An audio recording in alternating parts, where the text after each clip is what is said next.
Bhattacharya is a professor of medicine at Stanford who once tweeted an article he wrote about natural immunity. Thanks to Elon Musk's release of the Twitter files, we learned some of his tweets were tagged with the label of Trends Blacklist. Apparently, the views of a Stanford doctor are disinformation to you people. I, along with many Americans, have long-term effects from COVID. Not only was I a long hauler, but I have effects from the vaccine. It wasn't the first shot, but it was the second shot that I now developed asthma that has never gone away since I had the second shot. I have tremors in my left hand, and I have the occasional heart pain that no doctor can explain, and I've had a battery of tests.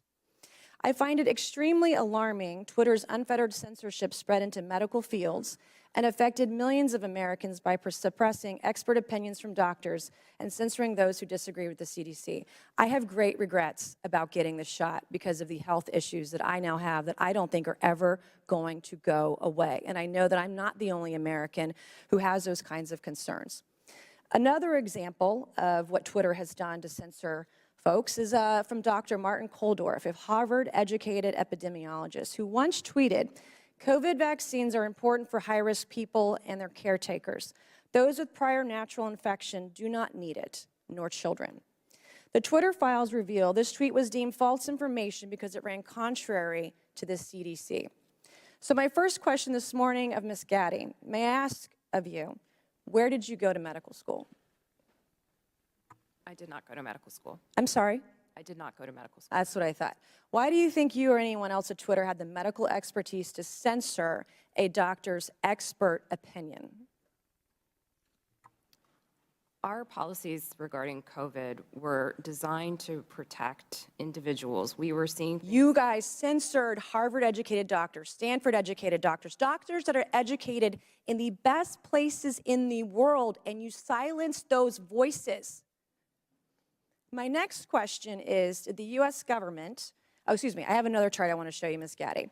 I have another tweet by someone with a following of a full 18,000 followers. This person put a chart from the CDC on Twitter. It's the CDC's own data, so it's accurate by your standards, and you all labeled this as misleading. You're not a doctor, right, Ms. Gaddy? No, I'm not. Okay. What makes you think you or anyone else at Twitter have the medical expertise to censor actual, accurate CDC data? I'm not familiar with these particular situations. Yeah, I'm sure you're not. But this is what Twitter did. They labeled this as inaccurate. It is the government's own data.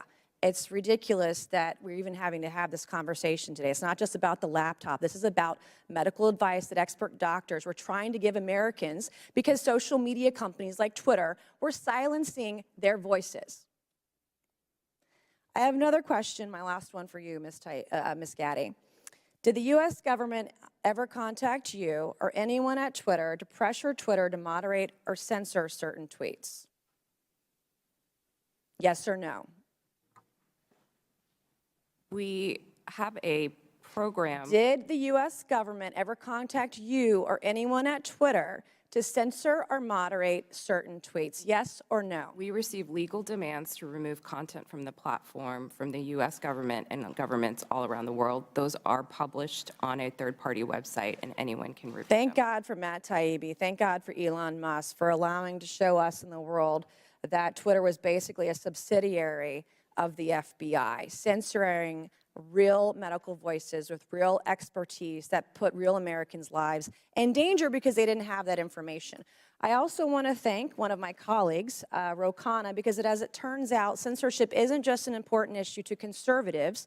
Some of my colleagues on the other side of the aisle, like Ro, found this censorship very concerning, and even wrote to you and to folks at Twitter that he was concerned about the First Amendment being censored. So I want to thank him for speaking up and speaking out about this issue, because this should not be a partisan issue. This should be an issue that's an American issue.